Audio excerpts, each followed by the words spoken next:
सब कहते हैं कि लव का ऑपोजिट हेट होता है, बट ये एक ऐसा झूठ है जो हम अपने दर्द को पोएटिक बनाने के लिए बोलते हैं। हेट को स्टिल आपका अटेंशन चाहिए, आपकी एनर्जी चाहिए, और वो ये प्रूव कर देता है कि अभी भी कोई आपके किसी पीस को होल्ड करता है। लव का असली ऑपोजिट भुला देना होता है। जब आपको किसी को हेट ही नहीं करना है, जब किसी के नाम से आपके नर्वस सिस्टम में कोई स्पाइक ही नहीं आता है, तब जाकर वो सही मायनों में आपके माइंड में मरते हैं। और ये डेथ उस पावर की सबसे क्रूएलेस्ट फॉर्म है जो आप सामने वाले पर होल्ड करते हो, क्योंकि इससे सामने वाला अपने इमोशनल वर्ल्ड में चिल्लाता रह जाता है और उसे इस साइड से कोई जवाब ही नहीं मिलता है। That's why I call it psychological murder। अब ये मत समझना कि किसी को इग्नोर करना पीस है, बल्कि ये तो बिना खून के किए जाने वाला violence. You are not hurting their body, you are hurting their ego। आप वही चीज उनसे छीन रहे हैं जो उन्हें जिंदा रखती है, और वो है एक्नॉलेजमेंट। क्योंकि हमारे ह्यूमन माइंड के लिए एक्नॉलेजमेंट ही एग्जिस्टेंस है। जब कोई आपको देखता है, आप पर रिएक्ट करता है, आपसे प्यार करता है, आपसे नफरत करता है, तो आप एग्जिस्ट करते हैं। और जब आप उनसे यही चीज छीन लोगे तो वो धीरे धीरे फेड होने लग जाएंगे। उनका ब्रेन पैनिक करने लग जाएगा और फिर उन्हें ऑक्सीजन की तरह अटेंशन चाहिए होगा। अधिकतर लोगों को ये समझ ही नहीं आता है कि इग्नोरिंग कितनी ब्रूटल चीज है। उनको लगता है कि इग्नोर करने का मतलब है कि हमने सामने वाले को माफ कर दिया। नो ब्रो,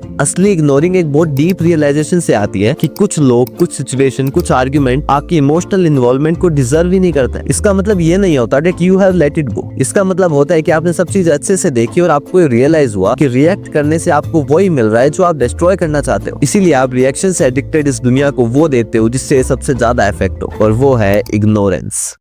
जब आप डिफेंड करना, एक्सप्लेन करना, प्रूव करना बंद कर देते हो, तो सामने वाले पैनिक होने लगते हैं। उनका ब्रेन इस वर्ड को समझ ही नहीं पाता, प्रोसेस ही नहीं कर पाता, क्योंकि ह्यूमंस प्रेडिक्टेबिलिटी पे चलते हैं। मतलब कॉज एंड इफेक्ट के एक पैटर्न पे चलते हैं कि मैंने तुम्हारी इंसल्ट की, अब तुम रिस्पॉन्ड करोगे, मैंने तुम्हें प्रोवोक किया, अब तुम फाइट करोगे। ये कंट्रोल की रिदम है। बट जब आप इस रिदम को तोड़ते हो तो उनकी स्क्रिप्ट गड़बड़ा जाती है। साइलेंस आपकी लैंग्वेज बन जाती है। वीकनेस या डर वाली साइलेंस नहीं, बल्कि अंडरस्टैंडिंग वाली साइलेंस, कि मैं एक सेंटेंस बोल के तुमको चुप करवा सकता हूँ, तुम उसके लायक ही नहीं हो तो भौंकते रहो। और यही चीज साइलेंस को एक साइकोलॉजिकल मर्डर बनाती है। आप उनकी बॉडी को नहीं, उनके इन्फ्लुएंस को मारते हो। आप उनके शब्दों को नहीं, उनके रेलेवेंस को दफना देते हो। Now move on to section number 2, feeding the parasite, जहां पर हम ये एक्सपोज करेंगे कि आपका अटेंशन सिर्फ इमोशनल करेंसी नहीं है, बल्कि एक ऐसा वेपन है जो ये दुनिया आपसे छीन लेना चाहती है।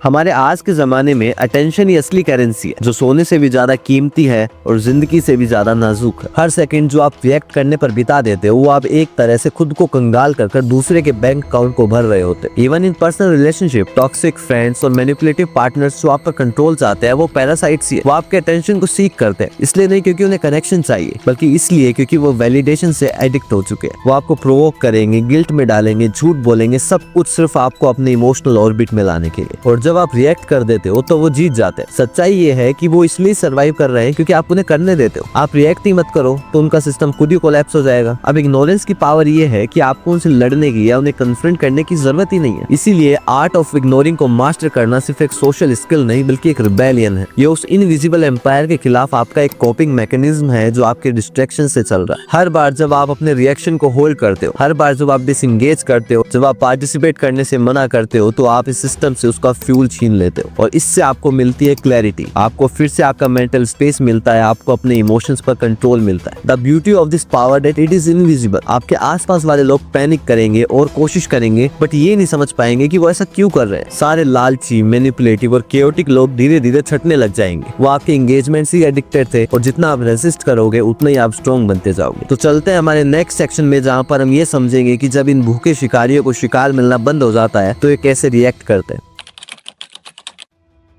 मैनिपुलेटर्स प्रेडिक्टेबिलिटी पर चलते हैं। एक नार्सिसिस्ट, एक टॉक्सिक फ्रेंड, एक डेस्परेट लवर सिर्फ एक सिंपल ट्रुथ पर चलता है कि आप रिएक्ट करोगे। हर इंसल्ट, हर प्रोवोकेशन, हर गिल्ट ट्रिप आप में से एक रिस्पॉन्स निकालने के लिए होता है। वो चलते ही इस पे। Ignoring is a form of psychological earthquake. वो सिर्फ उनके कंट्रोल को ही डिनाई नहीं करता है, बल्कि आपको लेकर उनकी थिंकिंग को भी रीवायर करता है। वो पैनिक करना शुरू करते हैं, और जितने डेस्परेट उनके अटेम्प्ट्स होंगे ना, उतना ही क्लियर ये प्रूफ होगा कि उनका इन्फ्लुएंस मर्द हो रहा है। वो धीरे धीरे अपनी डिपेंडेंसी, वीकनेस और इनसिक्योरिटीज दिखाना शुरू कर देंगे। नार्सिसिस्ट को यह कोलैप्स थोड़ा और वायलेंट वे में मिलता है। उनका ब्रेन इस हिसाब से वायर्ड है कि उन्हें तो वैलिडेशन चाहिए, उन्हें तारीफ पे अटेंशन, रिएक्शन चाहिए, और ऐसे में हर डिसमिसल, हर इग्नोर्ड मैसेज उनके इररिलेवेंस का एक मिरर बन जाता है। वो ऐसे लोगों को समझ ही नहीं पाते हैं जो उनके इशारों पर नहीं चलता। And this is the ultimate punishment. और ये उनके हथियारों को इस तरह से गिराता है जो रेज, बेइज्जती या फिर रिटेलिएशन कभी भी नहीं गिरा सकता था। आपको सिर्फ इंगेज करने से मना करना, और आपका एक ना उन मैनिपुलेटर्स को ऐसे क्रश करेगा करेगा जो आपके शब्द कभी नहीं कर पाते। वो अपने आप से सवाल करने लग जाएंगे, अपनी पावर पर डाउट करने लग जाएंगे, उस अटेंशन का वेट करते रहेंगे जो अब उन्हें कभी नहीं मिलने वाला। द ब्रिलियंस हियर इज कि जब बाकी लोग अपने आप को एक्सप्लेनेशन, आर्ग्यूमेंट और डिफेंसेस में एग्जॉस्ट कर चुके होते हैं, आप अपनी एनर्जी बचा लेते हैं। आप मैनिपुलेटर्स को एक मैसेज देते हो कि आपका ब्रेन, आपकी माइंड, आपकी एनर्जी, आपका अटेंशन, सब कुछ आपका अकेले का है।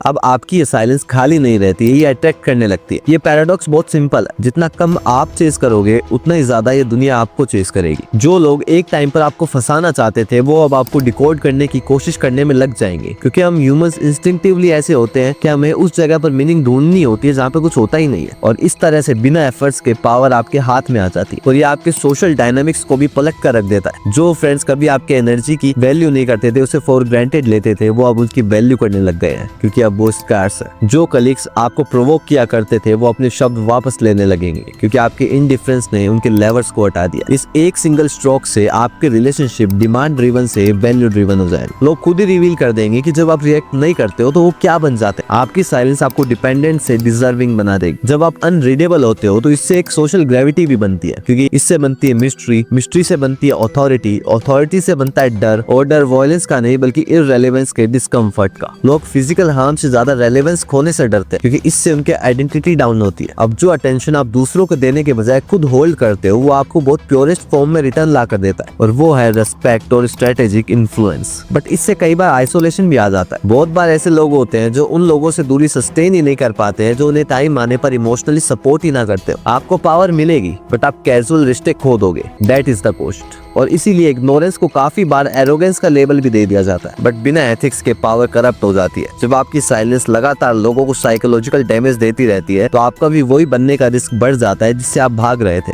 और वो है एक मैनिपुलेटर। अपने अटेंशन को मैनिपुलेटर्स और भीड़ में बैठे इन भूखे भेड़ियों से दूर ले जाओ, ना कि उन लोगों से जो इसे सच में डिजर्व करते हैं। कभी कभी एक वेल टाइम रिटर्न भी काफी जरूरी होता है, और ये प्रूफ करता है कि आप कभी गए नहीं थे, आप बस ऐसे लोगों के लिए अपनी एनर्जी को प्रिजर्व कर रहे थे जो सच में मैटर करते हैं। तो ये था मेरा आज का वीडियो। अगर आपको वीडियो पसंद आया तो इसे लाइक करके चैनल को सब्सक्राइब कर लीजिए, क्योंकि आपके भाई को आपकी जरूरत है और इस दुनिया को सही नॉलेज की। Thank you very much.